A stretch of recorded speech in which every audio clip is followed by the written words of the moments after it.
శ్రీకాకుళం జిల్లా ఆముదాలవలస మండలం పాతూరు కొత్త వలస వద్ద కొనసాగుతున్న అనధికార ఇసుక ర్యాంపులపై తీవ్ర ఆగ్రహం వ్యక్తం చేశారు మాజీ స్పీకర్ తమ్మినేని సీతారాం.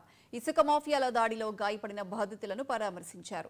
నాగావళి నదీ తీరంలో ప్రవహిస్తున్న నీటిని ఆముదాలవలస మున్సిపాలిటీ పరిధిలోని ప్రజలకు తాగునీటి వనరుగా ఉండడంతో ఇలాంటి తవ్వకాలు ప్రజారోగ్యాన్ని ప్రమాదంలోకి నెట్టుతున్నాయని ఆందోళన వ్యక్తం చేశారు.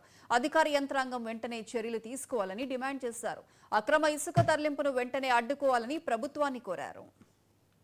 ఇక్కడి నుంచి వాటర్ కూడా ఆమదావలస పట్టణానికి వెళ్తుంది. ఇది ఆమదావలస టౌన్కి వెళ్తుంది. ఈ దాని గుండా ఈ మధ్య గుండా ఇప్పుడు మన కనెక్టెడ్ ఉంది.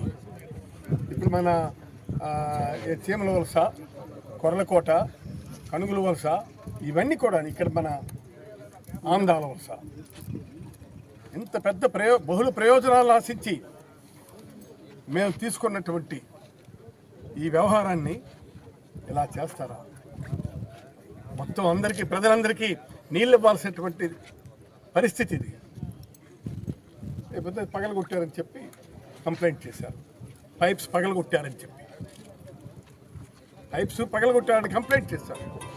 Will bear the cost. వీళ్ళ మాటకేం వీళ్ళ మానాన్ని వీళ్ళు తవ్వుకొని దొబ్బేస్తారు.